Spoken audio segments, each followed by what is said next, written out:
Welcome to another episode of Mike's Money Picks. Today on the podcast, we are doing our NFL Week 2 preview. It is the episode that we call Buy or Sell. Basically, this is our all-encompassing preview of Week 2 in the NFL, where if you are playing season-long fantasy, if you're playing DFS, if you're playing player props, this is where you get your information on whether or not I think this guy is going to exceed or fail to meet expectations. It's not going to feature a whole lot of obvious plays. It's going to feature a lot of guys who I think have statistical reason to either overperform or underperform what their expectation is this Sunday. Now, I know this episode's a little bit late getting out to you guys. It's kind of just been a crazy week. I did have my first daughter was born last Tuesday, so she is now a little over a week old. But I'm going to try to find time to make a more normalized schedule where I can get to you guys a weekly schedule of content for golf, college football, and NFL. So make sure you go ahead and subscribe to the channel or to the audio feed. That way you'll be notified when new episodes drop, whether it is that weekly golf, college football, or NFL content that you are coming here for. All right, so that does it for the introduction. Let's go ahead and we're going to go position by position, talk about players that I am buying or selling for week 2 of the NFL season. All right, so let's start things off at the quarterback position. The first one, some of you guys might consider an obvious play, but the first quarterback that is on my buy list for week 2 is Josh Allen of the Buffalo Bills. Look, last week against the Jets, he was just not good. Like, he threw 3 interceptions, all of which I thought were pretty bad. Like, they were just bad decisions and bad throws. And he just didn't look good on Monday night against the Jets. But I'm willing to put that behind him and just attribute that to the fact that the Jets defense is just really, really good. And also from a fantasy perspective, the turnovers make it seem worse than it actually was. Those 3 interceptions and the 1 fumble lost take away from what could have been a decent fantasy day for Josh Allen. Now, the Las Vegas defense just gave up 2 touchdowns to Russell Wilson and the Broncos. And if Russell Wilson and the Broncos offense that was missing Jerry Jeudy can score 2 passing touchdowns, and I absolutely think Josh Allen has the potential to get 3 or maybe even 4 this game. And with Josh Allen, you get the potential for added running with his legs as well. Now, what's interesting about Josh Allen is over the last 2 seasons, he has been a much better fantasy quarterback as a favorite, averaging over 3 fantasy points per game more in contests where the Bills are favored to win. And guess what? They're about touchdown favorites this week against the Raiders. Josh Allen is an absolute smash play in all formats this week. Don't overthink it. Don't get cute. Josh Allen is still going to be one of the top quarterbacks for 2023. Now, the next quarterback that I want to highlight, I'm going to kind of highlight 2 together. And it is Jared Goff and Geno Smith. I think both these guys are startable in season-long leagues, depending on your situation. I think both these guys are great plays in DFS, and I think they're both great nominees to hit their over in the player prop market. And it's because of basically the game flow that we're going to look at with this Seattle and Detroit matchup. First, let's talk about the numbers individually, though. Jared Goff deceptively had a lot of volume Thursday night. He had 35 pass attempts against Kansas City, and if he gets 35 pass attempts against the Seahawks defense where the secondary is a little bit banged up, I absolutely think he could give you what you need. Now, Geno Smith, on the other hand, is a guy that did not have a great day against the Rams, only threw for 112 yards, but he still had 26 attempts. He still got all his receivers healthy, and I'm going to attribute that one just to the fact that he never really seems to play all that well against the Rams. And so I'm willing to write that off for him. Now, why I like these 2 together is because pretty much both of these defenses have a potential to be kind of bad. Last year when these 2 teams played, Seattle and Detroit, the game ended 48-45. That's 93 total points scored. Both quarterbacks in that game threw for over 300 yards. Both quarterbacks in that game, Goff and Geno Smith, had over 30 fantasy points on DraftKings. This game is also in a dome in Detroit, so it's perfect weather for Jared Goff, where we know he's better, and it's also perfect weather for Geno Smith and this fast-track Seattle offense as well. And so I am really buying both Jared Goff and Geno Smith this week in all formats. Now, if you are desperate, I don't like the fact that he's now getting this Q tag next to his name, but CJ Stroud is a guy that I am kind of buying for this week and think he's actually a sneaky play in fantasy formats this week. So he had a lot of volume last week. He had 44 pass attempts against Baltimore. And in terms of play calling, the Texans had a positive pass rate over expectation, meaning that just based off a game flow, whether they would be expecting to pass or run based off the score and the down and distance, the Texans were passing more than they were expected to. For a guy who was in his first NFL start against an above average NFL defense, I think that's a good sign for how much this team believes in Stroud and how much they're going to let him throw. And last week, the Indianapolis defense did not look great against the Jaguars. They gave up multiple passing touchdowns to Calvin Ridley and Trevor Lawrence and the rest of this Jaguars offense. So I really think CJ Stroud is in a good spot heading into Sunday against the Indianapolis Colts. And then the other nominee for if you're desperate is Baker Mayfield going against the Bears. So the Bears defense, look, I just think they're bad. They just gave up 23 fantasy points to Jordan Love and the Packers offense that was missing their deep threat in Christian Watson. And Baker Mayfield still got Mike Evans and Chris Godwin to throw to. So I definitely think that Baker Mayfield has a chance to really exceed his value in all fantasy formats this week.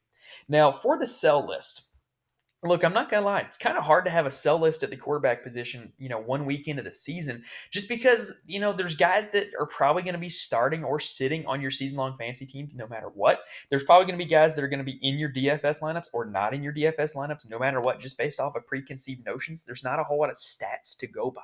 So Dak Prescott is the one quarterback that is on my sell list this week, and it's because of a multitude of reasons. First off, the offense appears to be a lot more run-oriented in Dallas than it has been in years past. No Kellen Moore this year as the offensive coordinator, and last week against the Giants, the Dallas offense ran. Now, is that a product of them getting an early lead and scoring defensive touchdowns against the Giants? Possibly, but could it also be a sign of things to come? Absolutely. Also, I don't like the matchup against the Jets defense. I think they are the best, if not one of the best in the league. And after seeing Josh Allen only score 13 fantasy points against him, I'm kind of out on any quarterback to have a whole lot of success against the Jets this season until I see somebody do it. So for that reason, Dak Prescott is the one quarterback that is on the sell list for me this week. All right, now let's switch gears just a second. Let's go ahead and talk about some running backs. So at the running back position, much like the quarterback position, there's some obvious plays and there's some obvious not plays. Like, I'm not here to tell you that Christian McCaffrey is on my buy list because he's the best running back in football and he's going to be really good, right? So I'm going to try to find some not so obvious guys. First off, this one you may consider it obvious, but with Austin Eckler being doubtful heading into Sunday's game against Tennessee, do not get cute. Do not overthink it. Start Josh Kelly. If you picked him up in your season-long league on the waiver wire this week, why would you pick him up if you weren't going to start him if Austin Eckler misses? I don't know. That wouldn't make sense to me. So Josh Kelly, if Eckler misses, is absolutely a start in season long. He's absolutely pretty much a lineup lock for me in DFS. In DFS, the only reason I would consider fading Josh Kelly is if I was concerned about his ownership level, in which case I would play components of the Chargers passing game to kind of get extra leverage on all the people who are playing Josh Kelly. Now, let's talk about why Josh Kelly makes sense, though. In week one, Austin Eckler had 16 attempts and 5 targets. Josh Kelly had 16 attempts and 1 target. So you're looking at the workload was essentially 50-50 in week one. And now you're looking at a chance where Josh Kelly can add those 16 carries. Does he get all 16 of those? Maybe not. Does he get all 5 of the targets? Maybe not. But if Josh Kelly was able to go in week one and score 15 fantasy points on 16 touches, then I feel pretty good about him scoring more against the Tennessee Titans this week if he gets upwards of 20 to 25 touches. Now, the next running back that is on my buy list this week is going to be one near the top of the board, and that is Nick Chubb. So last week, on paper, didn't seem that great for Chubb when you look at like just the fantasy totals, but it actually kind of was pretty great for him. He saw 18 attempts, got over 100 yards, about 6 yards a carry, and he got 4 targets in the passing game as well. In years past, Chubb has not been much of a pass catcher because Cleveland has preferred to use Kareem Hunt, but it looks like Cleveland is now using Chubb as a pass catcher, which is really big for fantasy purposes for him going forward. What's also worth noting is that we were really expecting Nick Chubb in a season without Kareem Hunt to get a bigger workload and a bigger snap share because there's less competition. And he actually only saw a snap share of 48% in game one. So if he's only seeing a snap share of 48%, but he's still getting 22 touches, 4 of which are through the air, then to me, that's absolutely a great sign for Nick Chubb that when he's in the game, they're going to use him to the max ability, and they're also not going to grind him into the ground and increase his risk of injury. Now, the Pittsburgh defense is also one that I think might be suspect to the run as well. They've got a lot of guys in this defense that really just like to rush the passer and don't really play the run that much.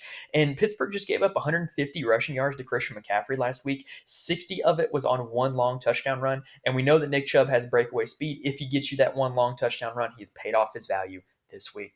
Next up on the running back buy list is going to be Ramondre Stevenson. So, quick fun fact. Guess what team in week one had the highest percent of successful runs? It was the Los Angeles Chargers. If you're thinking, wait a minute, why are you saying that stat when you're talking about Ramondre Stevenson? Well, guess who the Chargers were going up against? They were going up against the Miami Dolphins. And this week, it's Ramondre Stevenson and the Patriots offense that gets this Dolphins defense. And I think that this Dolphins defense, they're pretty good against the pass, but they are absolutely terrible against the run. They've got some problems that they're going to have to fix, and I don't see them fixing it in a 1 week span against Ramondre Stevenson. Now, Ramondre Stevenson also was looking like a pretty big workhorse last week against Philly. Only 12 attempts, which is not like super high, but he got 6 targets through the air, 6 catches, which quickly add up in terms of fantasy points. It allowed him to get to 14.9 fantasy points in PPR formats when he had a pretty pedestrian day on the ground. So Ramondre Stevenson, I expect him to have more success on the ground this week with the passing game work still being there. Now, lastly, for the buy list is Tony Pollard of the Dallas Cowboys. So Pollard is like looking like the workhorse we thought he was going to be, right? He earned 77% of Dallas's backfield touches in week one, and that was with a half of like garbage time. He was still out there running the rock, still out there getting targeted in the passing game, which I think is a great sign. If Tony Pollard and his big play explosive ability is going to continue to be a workhorse back, he's going to continue to reap the benefits in fantasy. And when you look at this game, the Jets are a big time run funnel because they're so good against the pass. Last year, the Jets were just average against fantasy running backs, and they were one of the best defenses against fantasy quarterbacks. So I like that fact for Pollard. I also like the fact that Dallas is 9.5 point favorites, and so it should be a game script where the Dallas is looking to run the ball, and they're going to give a lot of touches to their back, Tony Pollard. If you are desperate, I think you can start Rachaad White in fantasy this week. Look, his touches, like his workload is crazy. He saw 17 carries and 2 targets, which is one of the best in the league. He just wasn't really efficient with them. In fact, he graded out as like one of the least efficient backs in week one, but I'm kind of willing to go back to him even if he remains inefficient just because of the sheer volume of touches that he's going to get in this Bucs offense. And Aaron Jones just put up 25 fantasy points against this Chicago defense. Also, another guy in the same game that I'm targeting this week is Roschon Johnson of the Chicago Bears. Look, I think it's only a matter of time before Roschon Johnson is like the workhorse back in this Bears backfield. And if you want to be early to him in DFS formats or in player props, I think that's absolutely a viable strategy. Last week, he saw 7 targets through the passing game, or caught 6 of them for 35 yards, scored a touchdown on the ground as well, and he looked like the most effective Chicago running back. Taking nothing away from Herbert or Deontay Foreman, because I don't think they're bad players, but Roschon just looked like he had another gear. He's really explosive. He forces a lot of missed tackles, and I think that it's only a matter of time before the Bears feature this guy as a featured back. And so I think he's really a sneaky play in DFS. Now, granted, the one caveat is that a lot of his work came when the game was out of hand, when Chicago was down multiple possessions against Green Bay. But who's to say that's not going to happen this week against Tampa Bay, a team that started off 1-0 beating the Minnesota Vikings. So I am absolutely in on Roschon Johnson season long, and I think he's a sneaky good play this week. Now, for the sell list for running backs, I only have 2 of them. The first one is going to be Dalvin Cook. And look, I got to be honest, he just looked washed to me. He only had 13 attempts for 33 yards in week 1 against Buffalo. He did catch 3 passes through the air, which made his fantasy day not look so bad, but I just don't think he's very good. I just don't. And he was a great back in Minnesota, but I just don't think he's got it anymore. Sorry. And so when you got a guy who is definitely less efficient than his teammate Breece Hall, why would they continue to feature Dalvin Cook when Breece Hall is the better player? I don't know. I also think the Dallas defense is pretty stout against the run. They didn't let Saquon Barkley get going at all Sunday night. So I'm just out on Dalvin Cook. The one thing that might be redeemable is like if Breece Hall were to be a surprise like scratch from this game if Breece Hall were to be inactive. But even then, I still have a hard time clicking Dalvin Cook's name after how he looked Monday night. Second on the sell list is going to be Cam Akers of the Los Angeles Rams. So Cam Akers, coming off of a super strong ending to the 2022 season, looking to be the workhorse back heading into 2023, he kind of let us all down in week 1. And it was because of the use of Kyren Williams from this Rams offense. Kyren Williams outtouched Cam Akers significantly when the game was still close. Kyren Williams was the passing down guy when the game was still close for the Rams, and it wasn't until the Rams were up 2 scores that Cam Akers finally got involved in the offense and salvaged his day with a 1-yard touchdown run. So I'm just not here for Cam Akers this week with Kyren Williams being the leader in usage. And also the 49ers defense was the best defense in the league against running backs last year, so I'm not buying that either. So Cam Akers is on my sell list for this week at the running back position.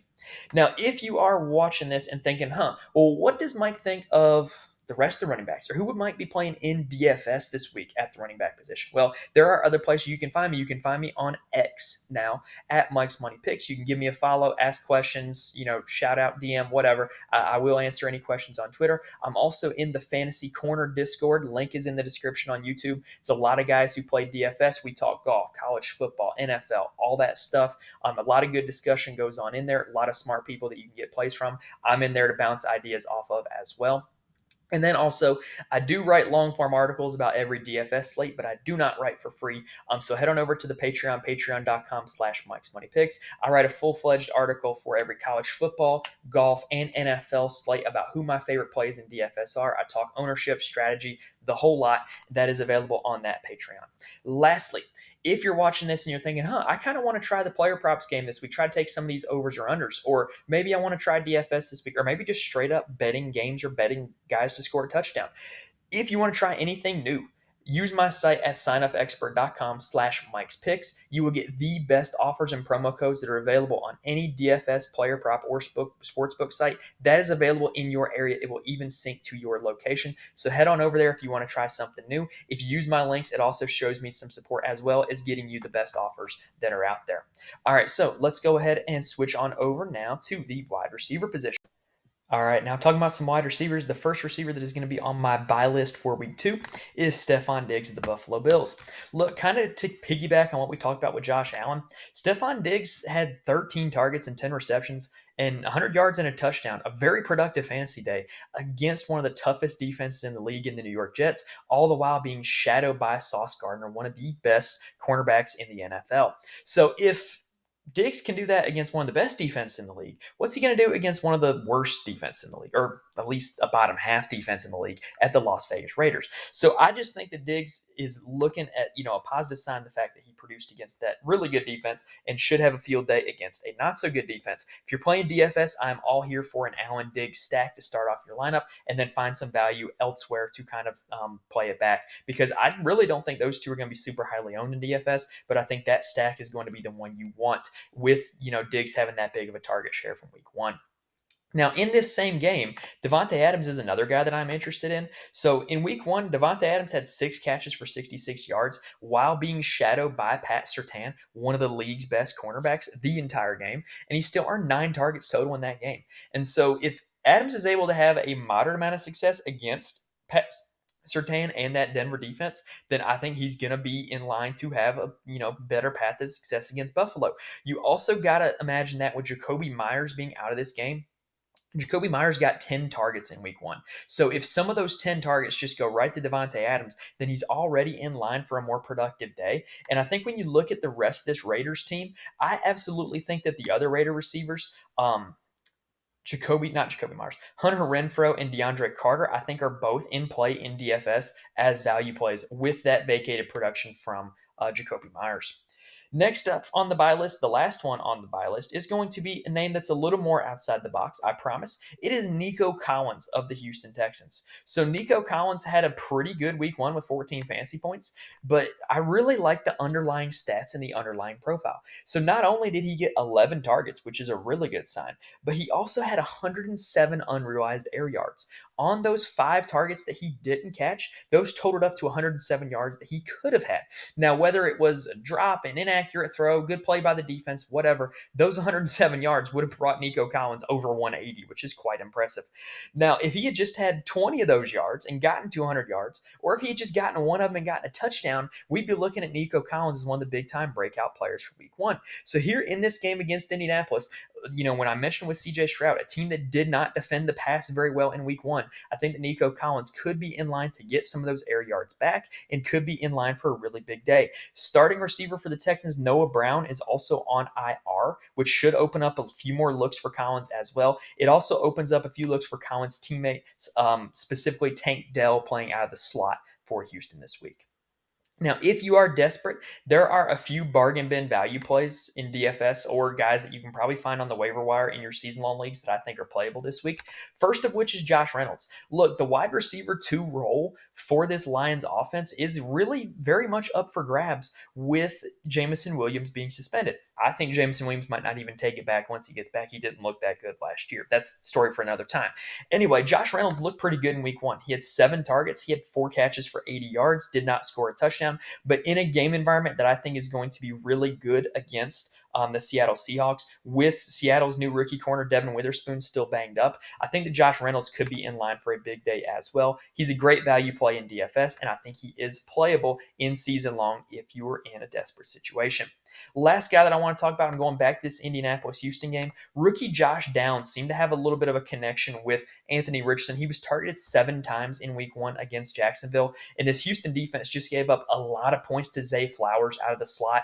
And so if Josh Downs is operating in the same way that Zay Flowers did, then I think that you could absolutely see a good day for the young slot in Indianapolis. All right, now let's go ahead and talk about the sell list. And look, I'm going to sell 2 guys that are from the same game here at the top, and that is CeeDee Lamb and Garrett Wilson. So CeeDee Lamb, it kind of goes along with what I was saying about Dak Prescott, where this Cowboys offense is not going to have as much passing volume to go around. And for what passing volume it is, it's going up against the Jets defense. CeeDee Lamb is likely to see the Sauce Gardner shadow, and the Jets defense was the best defense against wide receivers in 2022. So I just don't really have a whole lot of hope for CeeDee Lamb in this one. If you're playing it season-long fantasy, you're probably forced to start him anyway because he was like your first or second round pick. But in DFS, I'm avoiding him, and I think he could be a guy that you bet for the unders this week. Another guy in that same game is Garrett Wilson. So much was made this offseason of Garrett Wilson not having Zach Wilson as his quarterback anymore. Well, guess what? After 4 plays, Zach Wilson is now the quarterback for the New York Jets. Last year, Garrett Wilson was not a top 40 wide receiver when you look at his production in games that Zach Wilson played. And now he's got Zach Wilson for the indefinite future. He's also got a tough matchup against this Cowboys defense. No Giants receiver scored more than 5 fantasy points against the Cowboys in week one. Do I think Garrett Wilson is going to get to that very low total? Yes. But what am I expecting? A normal productive day out of a guy that you probably drafted in the first or second round? No, I'm not. Garrett Wilson is a big time fade for me this week, and he is on my sell list. The last guys that are on the sell list are actually going to be 2 teammates. They are going to be Rashad Bateman and Odell Beckham Jr. So I just think that this Ravens passing offense isn't going to go through the out wide guys in Bateman and Beckham Jr. Bateman was only targeted 3 times in week one. Beckham was only targeted 3 times as well. Let me double check that. I believe it is 3 times. Yes, Beckham was targeted 3 times as well. So you're looking at a situation where there was no Mark Andrews, and both of those guys combined for 6 targets. It's not good. Zay Flowers got 10 of them on his own. And so with Mark Andrews likely coming back and Zay Flowers continuing to be the alpha in this passing game, I'm just out on Rashad Bateman and Odell Beckham Jr. for the foreseeable future. I think Zay Flowers is the guy in Baltimore that you want. All right, now let's go ahead and talk about some tight ends, and let's wrap this thing up. So at the tight end position, this is another position where it's really tough to find guys to buy or sell after 1 week. Like pretty much most of you guys are probably stuck with the guy you drafted in season-long leagues. But in DFS, don't overthink it with Travis Kelce. Look, he's going to be out there. We saw how bad this receiving core was for Kansas City last week. I got to think Kelce's going to get double-digit targets. I got to think he's going to find the end zone. I'm not concerned about the injury at all for Travis Kelce being out there. The first guy that is officially on my buy list, though, is going to be Darren Waller. So Darren Waller led the Giants in targets in week one. It wasn't a lot. It was only 5.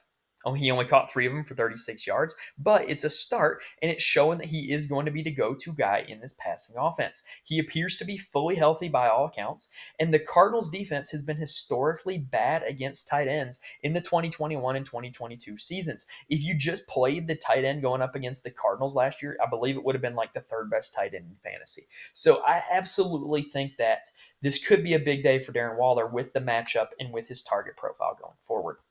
Zach Ertz in the same game is another guy that is going to be on my buy list. So Zach Ertz deceptively led the targets in Cardinals in week one. He had 10 targets. He only caught 6 of them, and he only got 21 yards. So it was a super low average depth of target. But hey, anytime you got a tight end who's going to get targeted 10 times, you got to kind of be in on him, right? If he's available on the waiver wire and you really don't like your options at tight end, I absolutely think you can play him in season-long fantasy, and I absolutely think he's startable in DFS as well.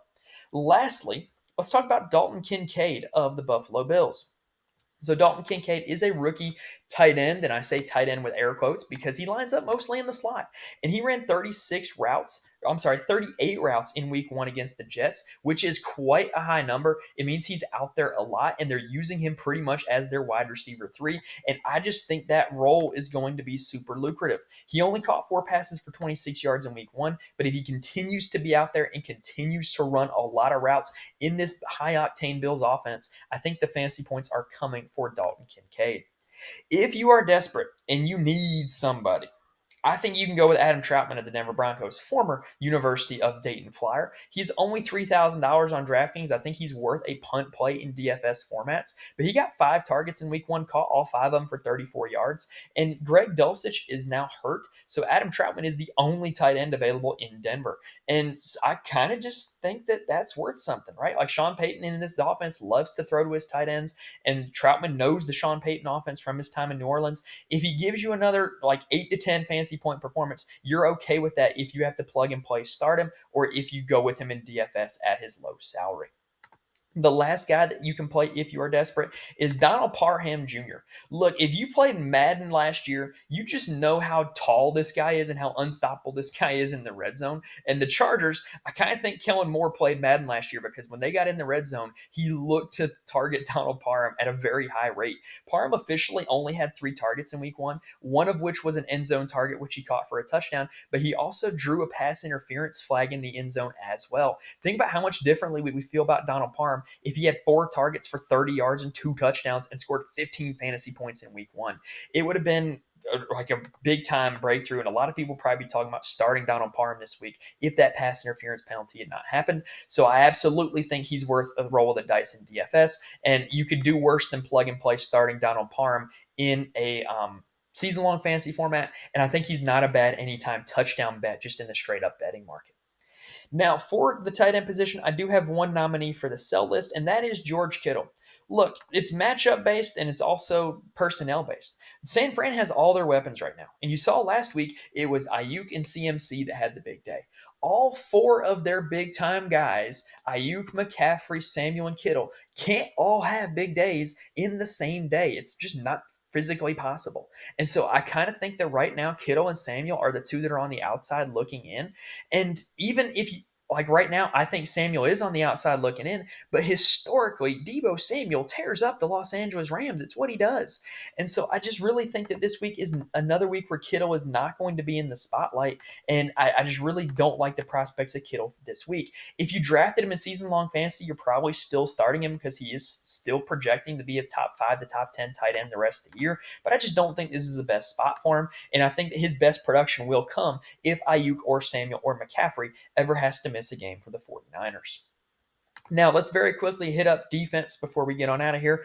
On the buy list at the defensive position, Cowboys going up against the Jets and Zach Wilson. No brainer. They're not going to score 37 fantasy points again, but they're probably going to at least get you double digits. The Giants going up against the Cardinals. Look, I think you could just play the team going up against the Cardinals pretty much every week and be okay with that. Plus, the Giants defense, they still have Wink Martindale as their defensive coordinator. He dials up all kinds of exotic blitzes and different looks that NFL quarterbacks aren't used to seeing. And you've got journeyman Josh Dobbs in like his 4th week in the Arizona offense trying to figure all that out. I think the Giants are going to force a few turnovers this week against that Cardinals offense. And then lastly, you got the Colts going up against Houston. Look, I know I kind of just hyped up the whole Houston passing offense, but that's kind of good for the defense as well. More passing volume means more opportunities for these defenses to record sacks, to record interceptions, to maybe, get a potential defensive touchdown on a pick 6. And also, it gives them more plays because the clock's stopping more in these passing offenses. So if the Colts defense continues to get opportunities to sack and intercept CJ Stroud, eventually they're going to do it a few times. And so they are one of my buy lists this week for the defenses. All right, that does it for this episode of Buy or Sell. Remember, if you want more from me, hit me up on X at Mike's Money Picks. Gosh, Elon Musk ruined Twitter. hit me up in the Fantasy Corner Discord. Link is in the description. I'll absolutely talk about any plays of the slate for DFS in there. And then also, you can check out my full articles on the Patreon, patreon.com/Mike's Money Picks. If you want to try something new this week, signupexpert.com/Mike's Picks. You'll get the best promo code on any DFS player prop or sportsbook site that is available in your area. All right, that does it for this week, guys. I'm going to try to find a more regular time for this episode to get out to you that's not, a Saturday afternoon after the Thursday game's already been played. But hey, I'm new to fatherhood. I'm still figuring things out. So I do promise that this content will be coming out weekly. In the time, I'm going to try to get it out further in advance in the coming weeks. So make sure you subscribe to the channel or subscribe to the audio feed. That way you'll be notified when all of our golf, college football, and NFL content drops weekly. All right, so hopefully I was able to give you guys some information that are going to help you win your matchup or win money on DFS or win your over-unders this week. Thank you guys for watching and listening. Best of luck to you this week, and I will see you next time.